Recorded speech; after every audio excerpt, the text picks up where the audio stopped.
Okay, I'd like to call the special meeting of the Lake Lure Marine Commission to order this Tuesday, April 9th, 2019, 4 p.m. I would ask everyone to please rise and we'll say the invocation and move ahead. Please bow your heads and pray with me. Heavenly Father, thank you for the many blessings you've bestowed on our community. As we gather here in public service to our talented citizens, we ask for your divine guidance, wisdom, to help us grow and govern effectively, to do what serves the greater good and best interest of our citizens, and to be good stewards and guardians of this beautiful place we get to call home. In your name, we humbly ask these things. Amen. Amen. Amen. As we'll say the pledge. I pledge allegiance to the flag of the United States of America and to the republic for which it stands, one nation, under God, indivisible, with liberty and justice for all. Thank you very much. Please be seated. Okay, we'll go ahead and move into our agenda. Item number 3 is the approval of the agenda. Is there a motion to adopt this agenda? I'll make that motion. We adopt it. All right. Motion by Commissioner Cameron. Is there a second? Second. Second by Commissioner Kilby. All those in favor say aye. Aye. Opposed, same sign. Item 4 on our agenda would be the public forum. This is an opportunity for members of the public to speak on any non-agenda or consent agenda topic. And so I don't see the sign-up sheet. I don't see too many people from the public. Is there anybody that would like to come up and say something? Don't threaten unless you're serious. All right, if not, we'll move on into the one and only item on our agenda of this special meeting, which is an item of the new business, the consideration of the approval of 3 2019 commercial boat permits. I guess, Dean, you would just give us a quick run-through of what it is we're up here to do, and we'll try to do it as quickly as we can. As y'all are aware, the commercial model for livery greater than 10 horsepower was full this year. In the past, we have robbed hours from another line item, from another category to move into this category. And this year, we decided not to do that we didn't want to make the model to where under 10 horsepower wouldn't have any hours when we get ready to renew permits. We also the LAB suggested that we hold all applications off that exceed the model's capacity this year until we complete a study. That was approved. The model now, or the LAB has had a couple residents come to them and state that they really needed to get into the model this year. So as LAB talked about it, they decided that it's going to take longer than we expected. They want to go through a whole season of monitoring how many hours that a commercial boat in the livery above 10 actually does in a year, so that we can actually have true data. And their recommendation was to allow the requested applicants to get a boat permit this year, and the LAB plans on having the information to you guys before November, when we start up the new year of boat permits for commercial classifications. Okay. And to add on, because I saw your email that you just recently sent, the other piece of information we should be aware of is the number of commercial boat permits that have been applied for but not paid for. And the deadline now has come and gone. Is that no? No, the deadline is next Monday. Next Monday? Yeah. Okay, and you sent us an email, or I've got an email here that indicates that there were 12 livery permits that are yet unpurchased, right? That's correct. Okay. Right, I asked that question, and the reason was for this. Of course, last year we debated and put into play a policy that gave the April 15th deadline. And at that point in time, the lake use regulations clearly state that any of them that are not paid for by that end of that date, or by no later than April 15th, they will be removed from the model, and those positions will be reallocated. That's correct. So by Tuesday of next week, we will know the results of that policy. And there may not be a need for any exception if we just wait one more week. Then again, there may be. It depends on what happens in that week. But we got the policy in place. I just feel like we're a little premature being here today talking about this, so. Dean, all these folks that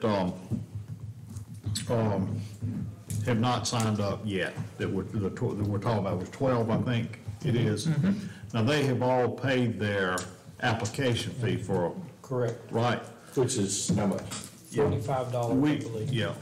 I remember when we discussed this, I think a couple of years ago, there were some people who were, every year, were doing the application just to kind of hold a place for themselves in the model, and that was the reason for setting this date, that we wanted to eliminate that. We didn't want someone holding a place for themselves at the expense of someone else who wanted to actually use a permit.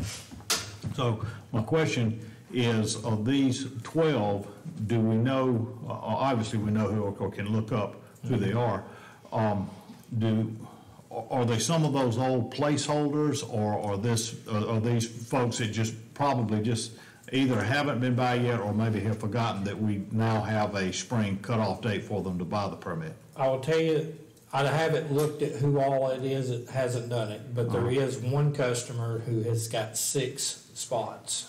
Yeah. Out of the 12? Mm-hmm. And did he use 6 spots last year? I don't have that information with me. I think he has. Okay. He's got several votes, but, Is he half of the 12? yes. He's half of the 12. Yeah. Well,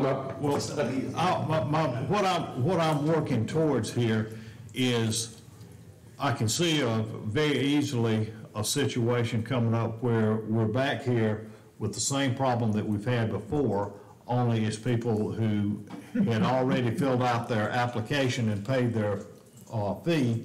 Right. But now they want to come buy their permit and they just missed the date. Right. So, I think it would probably be a good idea to call each of these folks and just remind them, because the idea isn't to, let it slip by on somebody. We want everybody to know. And since we're a small community, it doesn't take, it's not a big deal to just, get Linda to do it, because she's the one that's up there and has those, or send them all an email or whatever. Okay. Well, a comment I'd make, there's only one in the audience that might throw tomatoes at me if they had any, but I really think the separation from November the 1st to April the 15th is too long. I mean, our residents have to have they buy boat permits effective January the 1st, and they have to pay for it when they buy it. Yeah. And so I'm not sure, I think maybe the reasoning behind that, Dean, is that they're closer to the season where the money's coming in. Well, I guess people could plan that at the end of the season, they save up enough money from what they've been able to make that year when they submit their, I think it would eliminate a lot of confusion and issues from that standpoint. Just my personal observation, personal opinion. So I think, I don't know why we do it, but I think going from November the 1st and then going all the way over to April the 15th is just. Prior to that, of course, there wasn't a date. You just had to have the permit on before you put it in the water. And the idea for coming up with a date was so that we wouldn't have these people just holding a place. Right. Yeah. Well, if they had to pay when they submitted the application, that would eliminate people holding a place. Yeah, it would. At one time, we had to, November 1st was the deadline, and they wouldn't let you come in after November 1st if you didn't have it. I've been there and done that. Okay. So then, this council decided to say, okay, they'd pay a $100 penalty to come in later than that.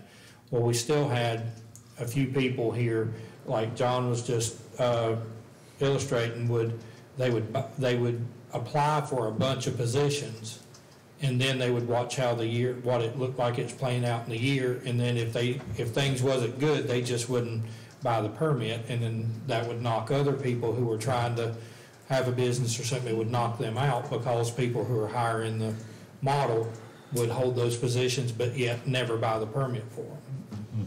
So there's a balance here that we're trying to figure out.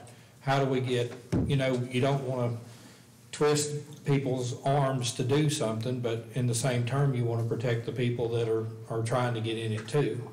And hopefully this study that we're going to conduct this summer over the boat stuff, hopefully this will explain a lot and help a lot. But right now, with what we're going by, the constraints that we're going by, it's tight, we're filling up. And we're giving consideration to the prospect of having a classification for just vacation rental properties. Yes, sir. Good. And so the issue on timing is these three, I think it's all three of them, have to do with, these are vacation rentals and the boats are rented with the vacation homes, and the rental marketability of the vacation homes is significantly reduced if they can't offer the boat along with the house. Is that right? I mean, somebody just told me that. I didn't think, are Dan's boats with vacation rental or just rental for business? Well, he's supposed to be sending them to vacation rental homes, I think. What's the lady? Melissa Messer. Okay, I didn't know that. But that's not exclusive to that. No. Right, yeah. He's not exclusive to that. Yeah, they park them when people need them. Yeah, we'll recognize the chairman of our Lake Advisory Board. I didn't think. Make comment here. One of the specific things here, the reason that we want to study the things that we do want to separate, we think there's a difference between, people that are renting these boats by the hour, which is Lakewood Adventure Company, Lakewood Tours, and Rumley Ball Resort, and the people that are renting them for houses. We think that there's probably 3 or 4 times the difference in hours and lake usage.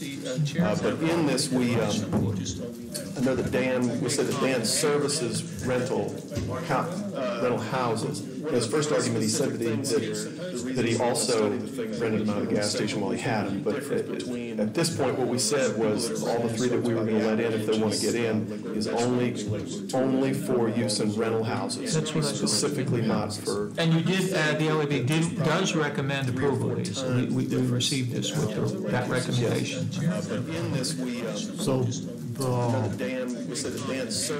in Dan's case, would it apply to him, or if we approve the recommendation that you guys are that would include his boats also? These are two of the 3. Yeah, 2 of the 3. One of he's selling a little fishing boat, right? I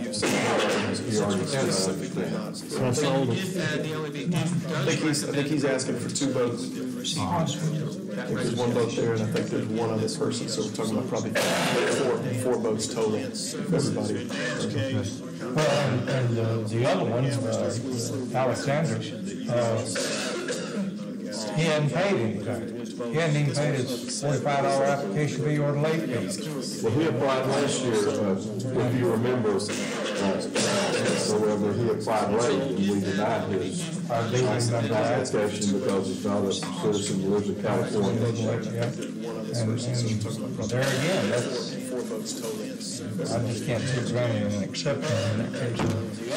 Not when we have a policy in place that will play out and reveal itself in 1 week's time.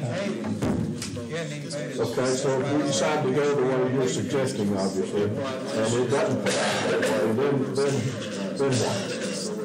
Have another meeting next month, but see, that's holding up people that need to be, know if they're going to get one or not get one. I don't see that. I hate to sound uncaring or unsympathetic, but it's their responsibility to have their applications in on time.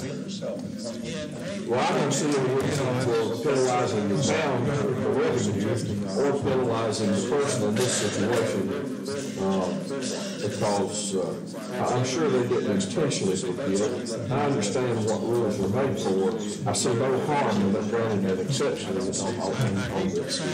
I agree, and you're also penalizing folks who may be planning to come and spend their vacations here and working or expecting the use of a boat who could probably already been advertised.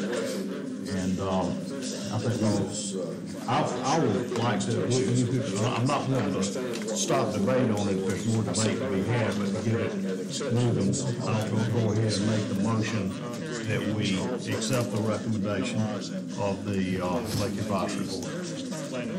All right, we have a motion. Do we have a second? I'll second that. Second by Commissioner Kilby. All right, well, that puts it back on the table for additional discussion. I have a question about this. Either one of you, I'm sure, could answer or both. So if we were to approve these three exceptions, is my understanding that it's an exception in terms of additional permits issued this year, but these same permittees would not be considered,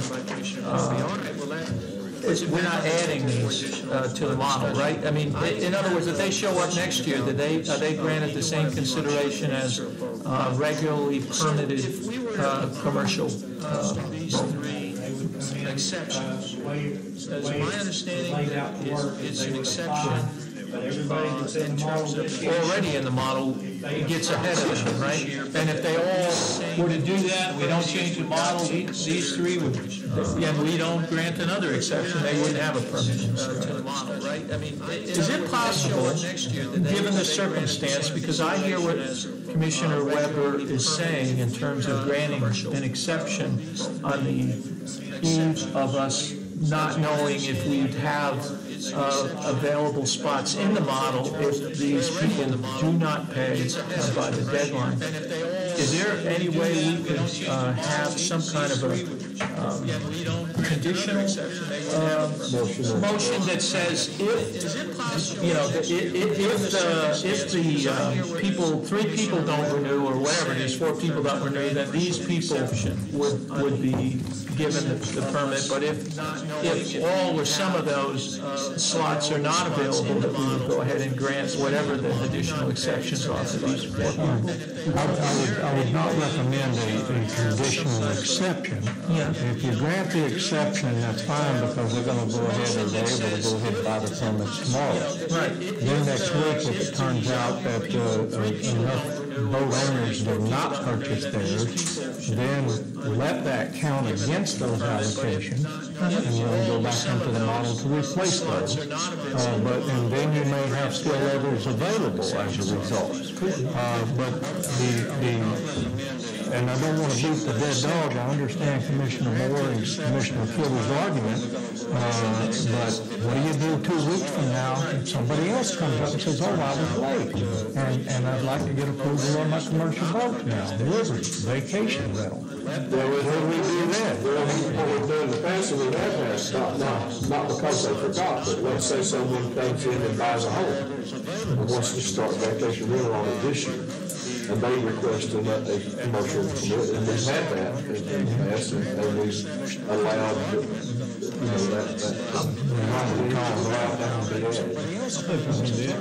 We look at each case individually, because each one is different. And there's knowing that the further you get from that date, the less solid ground you're standing on it when it comes to saying, well, I just missed the date. Now, if I understand correctly, Mark, the board's or the committee's recommendation was to grant these permits regardless of what happened with the other 12. Each case, right? Yeah. In the meeting, we didn't discuss the situation that if people wouldn't pay. I didn't see that in the minutes. I'd like to just state, I can't foresee the future, but from some of the things that I've looked at the model, some of the things that we've talked about, and looking at the way the model's structured and stuff, I really believe there's going to be a lot more room in the model come November than after the study. So I know according to what we have in front of us is saying that we're allowing extra boats into the model. I don't believe the hours, I don't believe we're exceeding the hours from model. I believe we're gonna find that out and be able to show that. I can't say that with 100% accuracy, but I really feel strong I'd about like to stress that. Looking at, now, the deadline for applications is 31 October. No later than, okay, 31 October. Yeah, okay. You have to have about 1 November. All right. So when are you looking at concluding the study? Prior to our September meeting? In order to use that information for input of those applications? Or are you looking at completing it in November afterwards? No, it will be before, this should not affect the public of meeting their November 1st deadline. I really, Steve, I was thinking about that today, and I really think we should even move the date to have that finalized and presented even up further. But here's the other problem. We've got to have the data we're going to pick 5 or 6 votes until we get that data. We can't determine what to recommend. Earlier than the September would be July unless we keep having special meetings, which I don't like. I know it's something that. No, we have too many meetings. Two things I'd like for us to address while we're all discussing this and need you guys' input. What we're going to do is discuss some Hunter Alexander that didn't even pay the application fee. Yeah, I mean, he's not even following. don't like the policy. That's what we want to hear. Do y'all think that yes or no?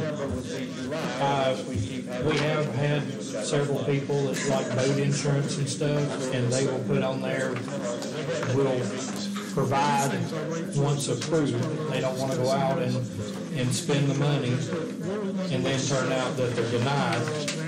So It's not the application fee. right, and Application fees for the town and the. right, and this is the first time I've dealt with anyone that's not done an application fee to do this. Well, last year, remember, he applied He applied late. late. I think we need to make a decision on yea or nay. He knows he's supposed to have the application fee. I think you almost have to fill out, or do the application fee to get to the point of being considered. I don't disagree, so I feel we need to make that decision, so we're hearing it, will not be acceptable. All the rest of the board of adjustment or totally claiming he's got to pay the fee, and And with all due respect, if we approve this, he will be the third one across the water from me that's not a citizen, not a taxpayer, and wearing boats from the rented Merton fleet. Next item I'd like to address is, with our insurance policy. I got my insurance check came.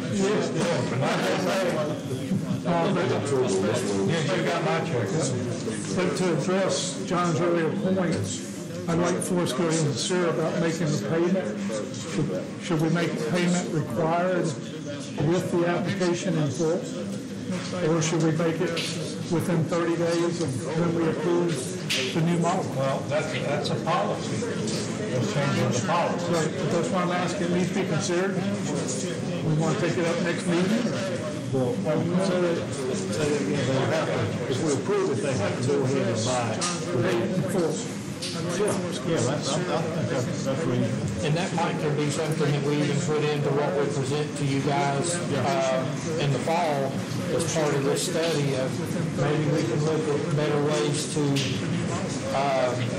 improve the permitting process and when payments due and stuff is something for you to take into consideration and say, okay, we've expanded the model or we've done what we're going to do with the model, but also this is when they're due, this is when payments due and all that, and just kind of revamp everything at once instead of piecemeal. At this point, we need to make that discussion as we come.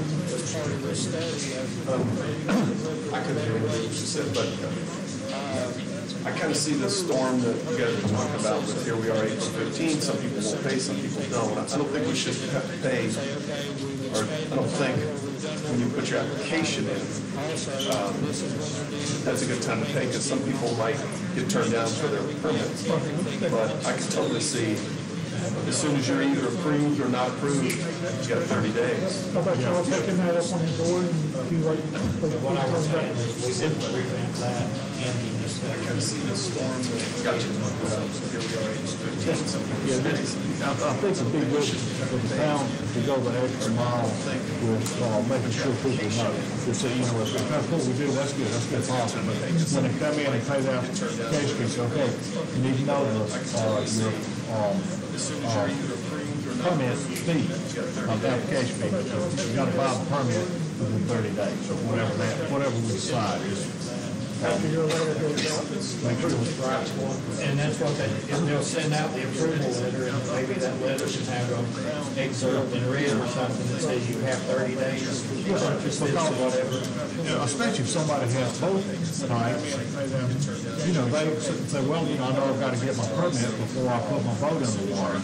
Well, you know, unless you really, you know, I can see how somebody would say, well, I got to go get my permits before I put my boats in the water, rather than making a distinction between their commercial boat and their personal private. We'll let y'all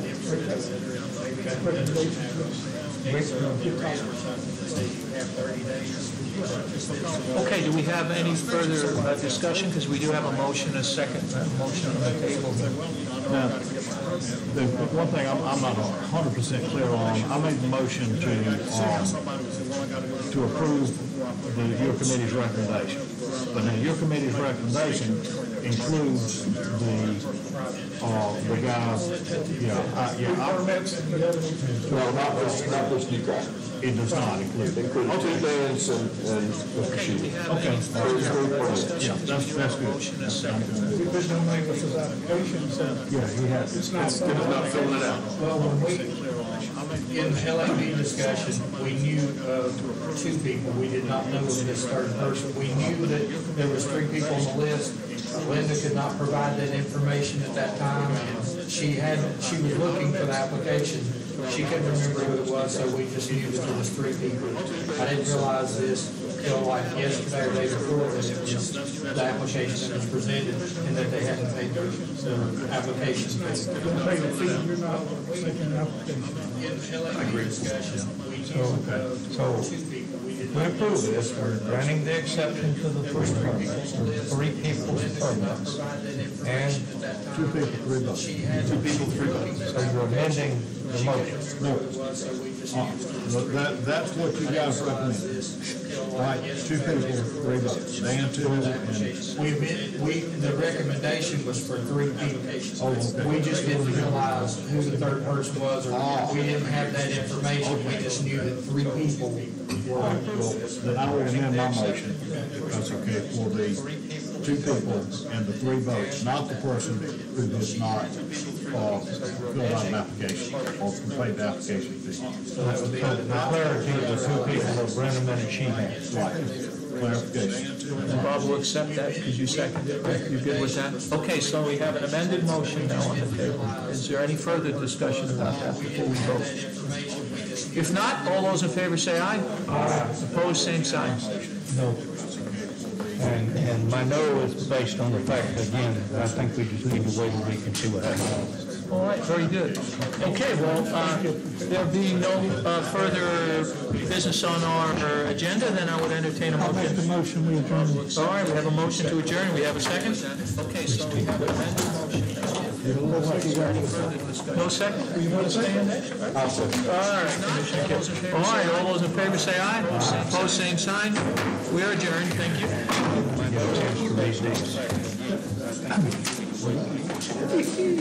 Okay, well, there being no further